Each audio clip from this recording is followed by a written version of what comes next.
Evening বন্ধুরা, কেমন আছো সবাই? বেশ খানিকটা একটু লেট হয়ে গেল এই এপিসোডের জন্য। একটু ব্যস্ত ছিলাম, তার কারণে হয়ে ওঠেনি। I am very very very sorry. তো আমরা সময় না নষ্ট করে এগিয়ে যাই আমাদের পরবর্তী অধ্যায়। তো এতক্ষণ পর্যন্ত আমরা দেখেছিলাম যে নদী সাম্যের বাড়ি যায় এবং সেখানে ভীষণভাবে একটা মানসিক পর্যুদস্ত অবস্থায় সে তার বন্ধুর সাথে এলোপাথারি মানসিকতায় বেরিয়ে পড়ে সাম্যের বাড়ির থেকে। এরপর আমরা দেখব তার পরের কথা। নদী আর তার বান্ধবী চেপে পড়েছিল সেই চলন্ত ট্যাক্সির মধ্যে, যে ট্যাক্সি কিছু বুঝতে না পেরে চালক বলেছিলেন তাহলে প্রিন্সেপ ঘাটে আপনাদের নামিয়ে দিই। তো এইভাবেই প্রিন্সেপ ঘাটে যখন এসে নদী আর তার বান্ধবী উপস্থিত হলো, ততক্ষণে নদীর মধ্যে আর বিশেষ কিছু মানসিক হেলদোল ছিল না। নদী কেমন যেন একটা নিথর হয়ে গিয়েছিল। কোনো রকমে রাস্তাটা পার করে একটা স্ট্যান্ডে গিয়ে বসলো নদী আর তার বান্ধবী। নদীর বান্ধবী বুঝতে পারছিল না যে এর পরটা কি করবে, কিভাবে নদীকে স্বাভাবিক অবস্থায় ফিরিয়ে এনে বাড়ি ফেরত নেওয়া যায়। আর এইদিকে আকাশের মুখ যেন ভার, নদীর ভেতরের দোলাচল, একেবারে ভেঙে পড়া অবস্থা, বিচ্ছিন্ন ছত্রাকারে ছড়িয়ে পড়া তার সমস্ত আবেগ আর বাইরের আবহাওয়া দুটো সব সমান হয়ে গিয়েছিল। কোথার থেকে ঝোড়ো আবহাওয়া একটু একটু করে কলকাতার আকাশ গ্রাস করছিল, ঠিক যেমন করে নদীর ভিতরটা গ্রাস করেছিল একটা গভীর অন্ধকারে। সেখানে হেরে যাওয়ার যন্ত্রণা না কি, সেসব কিছু তার বান্ধবী বুঝতে পারছিল না। ফলে নানাভাবে চেষ্টা করছিল নদীকে একটু স্বাভাবিক অবস্থায় আনতে। নদীর বান্ধবী এদিক ওদিক নানা কথা তাকে বোঝাতে চেষ্টা করলো, কিন্তু নদী চুপ করেই বসে রইল। তমালি এর মাঝখানেই নদীর মাকে ফোন করে সমস্ত বৃত্তান্ত ধীরে ধীরে জানালো। নদীর মাও স্তব্ধ হয়ে গেলেন এবং শুধু একটাই অনুরোধ করলো, নদীকে যা হোক করে বাড়ি ফেরত আনতে হবে, না হলে কোনো রাস্তা নেই। কিন্তু নদীকে ফেরত আনা কি এতই সোজা ছিল তমালির কাছে? তমালির নানা কথার স্তোকবাক্য সেই মুহূর্তে নদীর কোনো কানেই ঢুকছিল না, কারণ নদীর বুকে যে বান উঠেছিল যন্ত্রণার, তাতে সব কিছু ভেঙে চুরে সব শেষ হয়ে যাচ্ছিল এই কুল ও কুল। এরকম একটা অবস্থা প্রত্যেকটা মানুষের জীবনে হয় কিনা জানি না, তবে সম্পর্ক আর সম্পর্কের ব্যবধানে থাকতে থাকতে মানুষের যে মানসিক পরিস্থিতির সৃষ্টি হয় সেটা কিন্তু সত্যি কোনো কথা দিয়ে ব্যাখ্যা করা যায় না। তাই নদীর এই অবস্থার কথার বিশেষ ব্যাখ্যা আমার পক্ষেও দেওয়া সম্ভব নয়। আমরা ফেরত যাই একটুখানি আমাদের আশুবাবুর সকালের দিকে। অন্যদিকে আশুবাবু বেশ লেট করে ঘুম থেকে উঠলেন। উঠেই মার কাছে ছুটতে গিয়ে বলল, মাম্মি ক্যা কর রহি হো? ওর মা বলল, উফ ও ছাড় ছাড় ছাড় ছাড়, উফ এই একটা বুড়ো ছেলে একটা মাকে এরকম করে চেপে ধরে, ওরে বাপরি, হাতে যেন ব্যথা করে দিলি, ছাড়। क्यों मम्मी, आपको लग गई?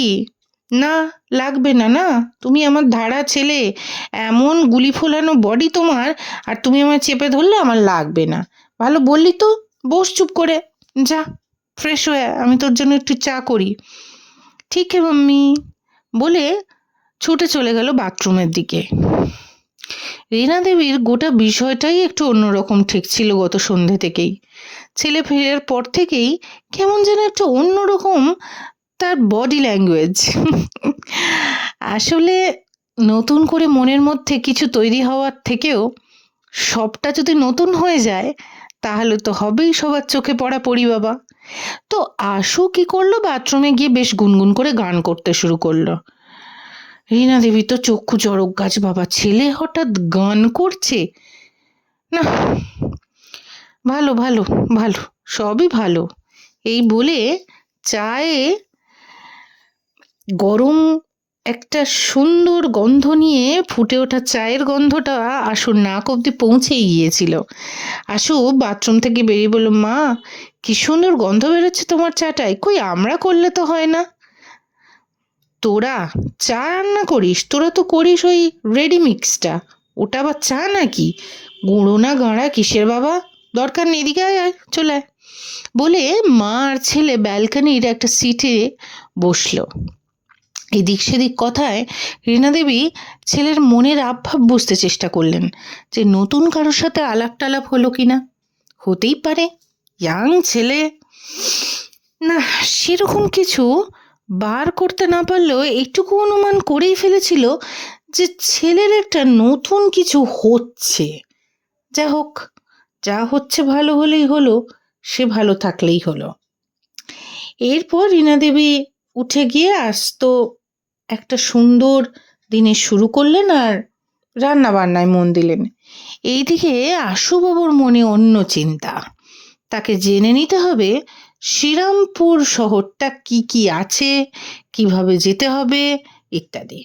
এইসব ভেবে চিনতে সে নানা নিয়ে বিনিয়ে মার ঘাড়ে গিয়ে পড়ল। मम्मी, एक बात कहूँ आपसे? बोल। ये जो हम उस दिन बिंडेल चले गए थे, उसके बाद आते आते एक स्टेशन देखा मैंने।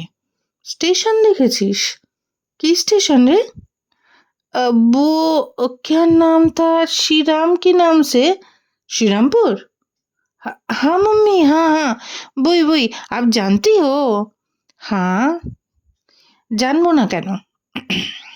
শহরটা বেশ বর্ধিষ্ণু জানিস। আগে অনেকটা খোলামেলা ছিল, তবে এখন বলতে পারিস ওটা মিনি কলকাতা। মিনি কলকাতা? কেউ মাম্মি? ওখানে পাবি না এমন একটা লেআউট নেই। সে তুই চটল বল, বাজার কলকাতা বল, এম বাজার বল, তানিক্স বল, খাদিমস বল, কোনো কিছুই বাদ নেই। কোনোদিন যাস না বন্ধু বান্ধবের সঙ্গে, শহরটাকে দেখে আসিস, মাথা খারাপ হয়ে যাবে। অবশ্য শ্রীরামপুর শহরটাকে আমরা চিনতাম রাধা মাধবের মন্দির আর জগন্নাথ বাড়ি দিয়ে। কত গল্প কথায় ওসব শুনেছি, কিন্তু এখন সে শহরটা আগের মতো নেই রে। একদম কলকাতা তৈরি হয়ে গিয়েছে, বড্ড লোকের ঘিঞ্জি। তবে একটা তো বনিদিয়ানা আছে, সময় পেলে চলে যাস, দেখবি ভাল লাগবে। अच्छा, तो श्रीरामपुर बहुत सारे चीज़ों का मेला है, यही तो? হ্যাঁ বাবা, মেলা হয়েছে, বুঝে গেছিস তো। যা, এখন দুপুরে খাওয়া হবে, তুই যা গিয়ে তোর যদি কোনো কাজকর্ম থাকে সেরে নে। এই বলে আসল ল্যাপটপটা খুলে বসে পড়লো বিছানাতে। তাতে শ্রীরামপুর শহরের সার্চে গুগলে দেখে নিল যে সেখানে কি কি আছে, কতটা ডিস্টেন্সে কি কি থাকতে পারে, শপিং মল, রেস্তোরাঁ, এভরিথিং। সব কিছু ভালোভাবে 2 ঘন্টা ধরে সার্চিং করার পর বেশ দুপুর গড়িয়ে এলো। মার চিৎকার চেঁচামেচিতে রীতিমতো ছুটে গিয়ে বাথরুমে স্নানটা সেরে নিল আশু। সেরে নিয়ে ভিজে চুল মুছতে মুছতে কাঁচে নিজেকে দেখতে দেখতে গত সন্ধ্যের সব কথা আবার মনে পড়তে লাগলো। আশু এবার ঠিক করে ফেললো, না, শ্রীরামপুরটাকে ভালো করে জানতে হবে। ওই মানুষটা তো ওখানেই থাকে, ওখানেই দুজন নেবে গিয়েছিল। কোনো না কোনো দিন নিশ্চয়ই ওদের সাথে আমার দেখা হবে। আর হ্যাঁ, টাইমটা তো আমার দেখাই আছে। চেষ্টা করে দেখব, কখনো কখনো গিয়ে একটু অপেক্ষা করব, এদিক ওদিক চিনব, তাহলে নিশ্চয়ই ওদের আমি পেয়ে যাব। তাহলে আশু এবার ডিটেকটিভের মতন সেদিনের সন্ধেবেলা দেখা নদীকে খুঁজে বার করার একটা তত্ত্বতল্লাশ চালিয়েই ফেলবে। এইরকম একটা মানসিকতা নিয়ে আশু ঠিক করলো যে আজ সন্ধেবেলা সে একটু শ্রীরামপুর শহরটা দেখতে যাবে। তাতে বিশেষ সুবিধে না হলেও একটু তো চেনা হবে। আর কে বলতে পারে, ভাগ্যে যদি ভোলানাথ লিখে রাখেন, নদীকে সে খুঁজে পাবেই পাবে। তার মন বলছে, একটা সলিড পজিটিভ ভাইব দিচ্ছে। ঠিক আছে, তাহলে এবার দেখা যাক যে আশু কিভাবে শ্রীরামপুর পৌঁছায় আর আদৌ নদীর সাথে তার দেখা হয় কি হয় না। এবার আমরা ফেরত যাই প্রিন্সেপ ঘাটে।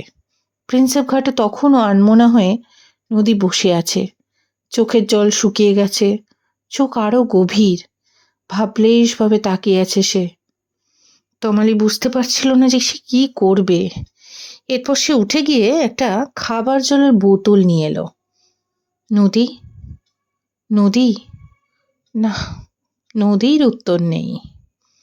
তমালি উপায় না পেয়ে জলের বোতলের ঢাকনাটা খুলে দুটো জল সে নিজেই খেয়ে ফেলল।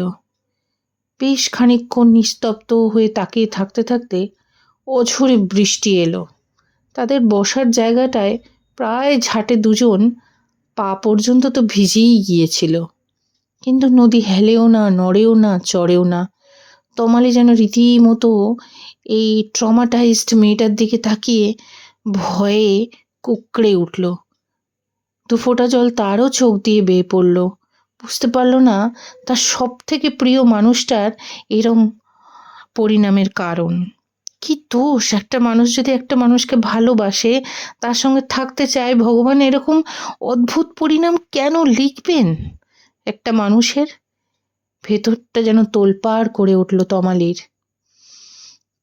নদীকে প্রায় সাইড হাঁক করে তার নিজেরই চোখ থেকে জল বেরিয়ে এলো, কিন্তু নদীর কোনো হেলদোল নেই। একসময় আর উপায় না পেয়ে সেই খোলা বোতলের জল থেকে নদীর মুখটা জলের ঝাপট দিয়ে ধুয়ে দিতেই নদী একটু সম্বিত ফিরে পেল। তারপর তমালির দিকে তাকিয়ে কিছু বুঝতে না পেরেই তমালিকে ভীষণ টাইট একটা হাগ করলো। তমালি বুঝতে পারল এই জড়িয়ে ধরাটা তার বন্ধু তাকে এমনি জড়িয়ে ধরেনি, একটা আশ্রয় খুঁজছে মানুষটা। কান্নায় বুকটা ভারী হয়ে উঠল তমালির। সেও নিজেকে আর ধরে রাখতে পারল না। হাক ব্যাক করা নয় এটা, দুজন দুজনকে আশ্রয় করে ভীষণ করে ভেঙে পড়ল এবার। আর নদীকে ধরে রাখার নয়। হু হু করে যত বৃষ্টির তোড় বাড়তে লাগলো, নদীর চোখের জলও তত বেশি বাড়তে লাগলো। এভাবে যে কতটাক্ষণ তারা দুজন দুজনকে আঁকড়ে ধরে কেঁদে সময়টা চলে গিয়েছিল তারা নিজেরাই জানে না। ততক্ষণে সন্ধে গড়িয়ে গেছে। তমালি ঠিক করলো না, আর এখানে বসে থাকা যাবে না। তাই স্ট্রেট একটা উবের বুক করলো সোজা শ্রীরামপুর স্টেশন।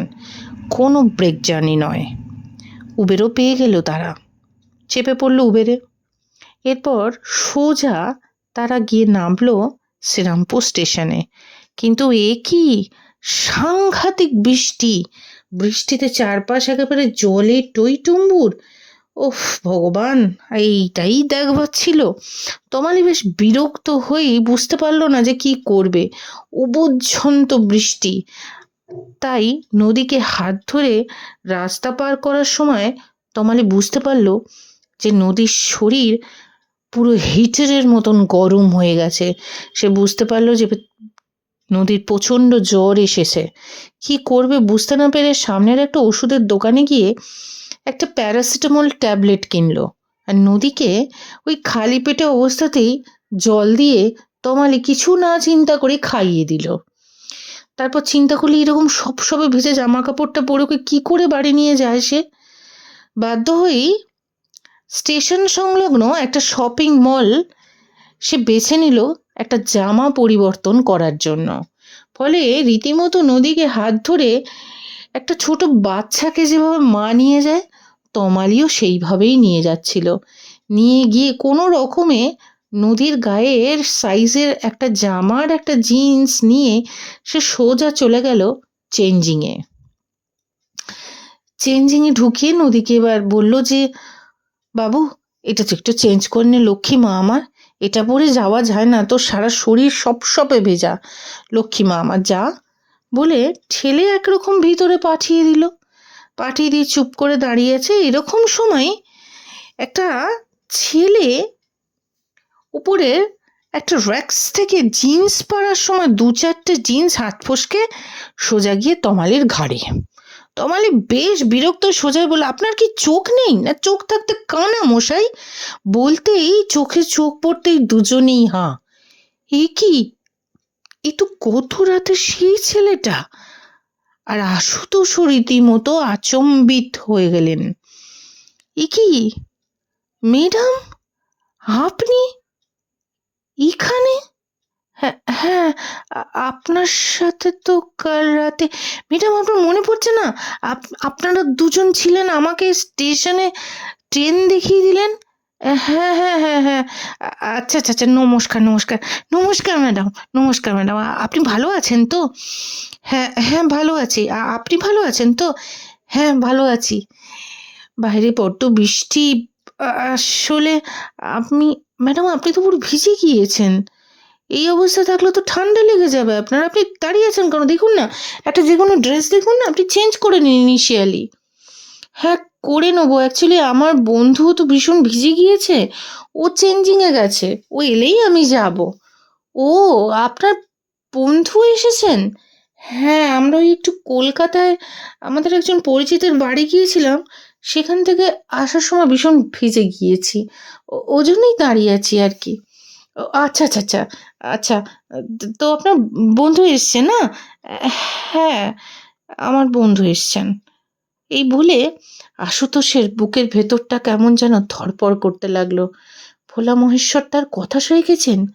আজকে তাহলে ওই মিরামের সাথে আমার দেখা হয়ে যাবে আবার। ভাবতেই আশুর সারা শরীরে যেন শিহরণ ছুটে গেল। আর এইদিকে নদী কিছুতেই দরজা খুলছিল না।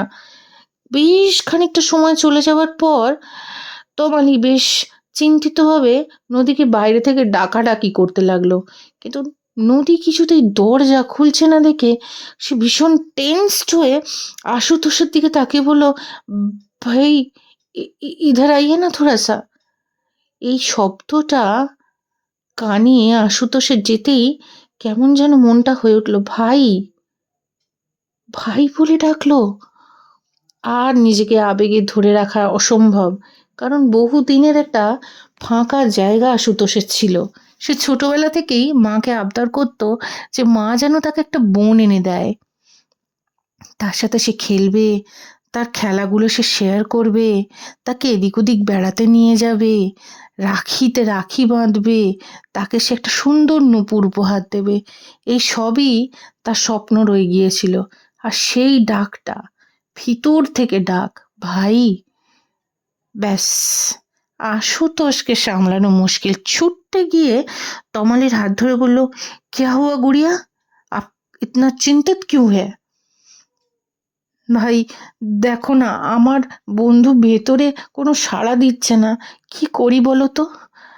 আশু বলল, একটু শান্ত থাকো, এটা শপিং মল, লোকেরা বেশি দেখলে ভুল ভাববে, তুমি একটু শান্ত থাকো। বলে পকেট থেকে গাড়ির চাবিটা বার করে আশু করলো কি, চেঞ্জিং রুমের বাইরের থেকে লকটাকে কিভাবে যেন ঘুরিয়ে দিল। দিতেই ভিতরটা খুলে যেতেই অবাক কাণ্ড। আশু আর তমালি যেন আনএক্সপেক্টেড ভিউটা দেখে আর নিজেদের স্থির রাখতে পারল না। সেখানে নদী প্রায় অজ্ঞান হয়ে পড়ে গেছে। হ্যাঁ, চেঞ্জ সে করেছিল, শুকনো জামাটাও পরেছিল, কিন্তু কোনোভাবে জ্ঞান হারিয়েছে। এরপর তমালি প্রচণ্ড ভয় আর আকস্মিক ঘটনায় কেমন যেন দিশাহীন হয়ে কাঁদতে শুরু করলো। আর আশুর জামাটা চেপে ধরে বলল, ভাই, আমার বন্ধুর কি হয়েছে? দেখো না কি হয়েছে, ও কথা বলছে না কেন? তাকাও না, নদী তাকা বাবা, তাকা, কি হয়েছে? আশু বুঝতে পারলো যে নদী কোনোভাবে অজ্ঞান হয়ে গেছে। সে চারপাশের লোক জড়ো হতে দেখে বুঝতেই পারলো যে এবার একটা বড় সিন ক্রিয়েট হবে। তাই জন্য সে নদীকে প্রায় বুকে জড়িয়ে ধরে সোজা করলো, করে বলল, ম্যাডাম, ও ম্যাডাম, আঁখে খুলো ম্যাডাম, আঁখে খুলো। বলে কোনো রকমে ছোট চেঞ্জিং রুম থেকে প্রায় কোলপাঁজা করে তুলে এনে একটা বড় বেঞ্চ সাইজে শোয়ালো। এরপর খানিকটা জল এনে লোক জড়ো হয়ে গিয়েছে, জলের ছিটে দিতে আস্তে আস্তে নদীর চোখটা খুলল। চোখটা খুলতে দেখা গেল যে নদীর চোখ লাল টকটক করছে, গায়ে ভীষণ ফিভার। এই অবস্থায় একটা মানুষের মাথা ঘুরে পড়ে যাওয়াটা খুব স্বাভাবিক কথা। তো তমালির দিকে তাকিয়ে বলল, গুড়িয়া, তোমার দোস্তের তো ভীষণ জ্বর, ওকে এভাবে কিভাবে তুমি নিয়ে যেতে পারো? সত্যি তো, এইভাবে কিভাবে সম্ভব? তো সবাই সাজেস্ট করলো যে নিয়ারেস্ট হসপিটাল আছে, শ্রীরামপুরের সদর হসপিটাল, এখান থেকে বেশি দূরও নয়, এই 10 মিনিট টোটো উঠতে উঠলে। তো সবার সাজেশন মেনে আশু আর তমালি নদীকে নিয়ে চলে এলো শ্রীরামপুর শহরের সদর হসপিটাল ওয়ালসে। সেখানে এমার্জেন্সি ডিভিশনের ডক্টর এলেন, দেখলেন এবং দেখে বললেন যে প্রচণ্ড ট্রমাটাইজড কন্ডিশন ওনার। কিছু কি হয়েছে? তমালি মাথা নিচু করে বললেন, হ্যাঁ, বাড়িতে প্রচণ্ড অশান্তি। এক আত্মীয়ের বাড়িতে আমরা গেছিলাম, সেখানেই অনেক আকতা কুকতা হয়েছে। তারপর থেকেই ও ভীষণ চুপ করেছিল। আর সামান্য কোনো ব্যাপার হলে হয়তো এরকম হতো না, কিন্তু বুঝতেই পারছেন ডক্টর স্যার, বিষয়টা একেবারে ব্যক্তিগত, তাই আমি কিছু বলতে পারছি না। না না, আপনাকে এত কথা বলতেও হবে না, যতটুকু বলেছেন যথেষ্ট। তবে কি জানেন তো, মানুষের জীবনে ওঠাপড়া লেগেই থাকে, কিন্তু সব পরিস্থিতির সঙ্গেই নিজেকে মানিয়ে তুলতে শিখতে হবে। মনে রাখবেন, যা আপনার তা আপনারই, কিন্তু যা চলে যাচ্ছে মনে রাখবেন সেটা আপনার হয়তো ছিল না, আদারওয়াইজ সেটা আপনার উপযুক্তই নয়। এনিওয়েজ, আমি ওষুধপত্র লিখে দিলাম। আপনার কে হয় উনি? ও আমার বন্ধু হয়, বেস্ট ফ্রেন্ড বলতে পারেন। ও আমার কাছে আমার জীবনের মতন দামি। ফাইন, একটা কাজ করবেন, বন্ধুর সঙ্গে সঙ্গে থাকার চেষ্টা করবেন, ওকে বেশি প্রেশার কোনো কিছুতে দেবেন না। ওকে, গুড লাক, চলি বলে ডাক্তারবাবু সেখান থেকে বেরিয়ে গেলেন। নদীর অবস্থাও খানিকটা ঠিকঠাকই হয়ে গিয়েছিল। এরপর ওষুধপত্র নিয়ে নদী আর তমালিকে আশুতোষ একটা ট্যাক্সিতে বসিয়ে দিল, আবার একটা উবের বুক করে। যাওয়ার সময় তমালির দিকে তাকে বলে, গুড়িয়া, একটা কথা বলবো? হ্যাঁ ভাই, বলুন। যদি কিছু মনে না করেন, আপনার ফোন নাম্বারটা পাওয়া যাবে? তমালি কিচ্ছু চিন্তা না করেই আশুতোষকে নিজের ফোন নাম্বারটা দিয়ে দিল, দিয়ে বলল, ভাই, আপনার নাম্বারটা আমাকে একটু পাঠিয়ে দিন না, রিং করুন না আমার ফোনে। যা বলা তাই কাজ। আশু সঙ্গে সঙ্গে রিং করলো, করে বলল, গুড়িয়া, বাড়িতে পৌঁছে বন্ধু কেমন থাকে আমাকে একটু জানিও। আর শোনো, তুমি বাড়ি পৌঁছে আমাকে একটু জানিও প্লিজ, ভীষণ চিন্তায় থাকবো। তমালি দু চোখ বেয়ে জল বেরিয়ে পড়ল। ভাবলো, আজকের পৃথিবীতেও এমন মানুষ পাওয়া যায় যে একটা স্টেশন চিনিয়ে দেওয়ার ঋণ শোধ করতে গিয়ে এত কিছু একটা মানুষের জন্য করে। হয়তো আছে বলেই পৃথিবীটা আজও চলছে। আশুতোষের হাতে হাত রেখে বলল, ভাই, আজ আপনি আমাদের জন্য যা করলেন, মনে হলো কত জন্মের চেনা। মনে থাকবে আজকের কথা, আমি সব কিছু তোমায় জানাবো। তুমিও সাবধানে যেও ভাই। এই ভাই শব্দটার মধ্যে যে কি আছে আশু নিজেই জানে না, তাই হাত শক্ত করে তমালির বলল, তুমি আমার গুড়িয়া, তুমি যখন যে অবস্থায় ডাকবে আমি আসবই। পৃথিবীতে তোমার সঙ্গে কেউ আছে কেউ নেই আমি জানি না, কিন্তু আজ থেকে যতদিন আমি সজ্ঞানে থাকবো, আমার হৃদয় স্পন্দন থাকবে, আমি বেঁচে থাকবো, ততদিন তোমার ভাই তোমার সঙ্গেই আছে, আর তোমার কোনো বিপদও সে হতে দেবে না, আমি কথা দিলাম। এই কথা তমালি শোনার পর তার আবেগ সে ধরে রাখতে পারল না। খানিকটা কান্নায় ভেঙে পড়ার পর গাড়ি স্টার্ট দিল নদীর বাড়ির উদ্দেশ্যে। আর আশু চুপ করে দাঁড়িয়ে চিন্তা করতে লাগলো, একই দিনে সে তার গুড়িয়াকে পেল, আর একই দিনে সে তার ভালোবাসার প্রথম অনুভূতি অনুভব করলো। দুপোটা চোখের জল আর চোখে ধরা রইল না আশুর, গাল বেয়ে নেমে এলো একটা অনাবিল প্রাপ্তিতে, সঙ্গে একটা যন্ত্রণায়। সে প্রথম বুঝল যে নদীকে সে বোধহয় ভালোবেসে ফেলেছে, তাই চোখে হারাচ্ছে, আর অন্যদিকে নদী হারিয়ে ফেলেছে তার মনের মানুষকে। এটা বুঝতে অসুবিধে হয়নি তার, যদিও সরাসরি কোনো কথাই হয়তো বলা হয়নি বা জানা হয়নি, তাতে কি যায় আসে? তার আবেগকে তো আর অন্যের ভেঙে যাওয়া মনের সঙ্গে মেশালে হবে না। সে তো নিজের স্বাবলম্বিতায় হঠাৎ করেই নদীর প্রেমে পড়েছে। আর প্রেম কি জিনিস জানো তো? যেটা হয়ে যায়, যেটা আপনা হতে হয়ে যায়। তো আজকের এপিসোড আমরা এখানেই শেষ করছি। আমরা এরপর দেখে নেব কেমন করে আশু আর তমালি ভাই বোনের সম্পর্ক এগোতে থাকে, আর এই ভাই বোনের সম্পর্কের মধুরতায় কীভাবে মধুর হয়ে ওঠে নদীর জীবন। তো আজকের জন্য টাটা, বাই বাই, শুভরাত্রি। তোমরা সবাই ভীষণ ভালো থেকো, সাবধানে থেকো।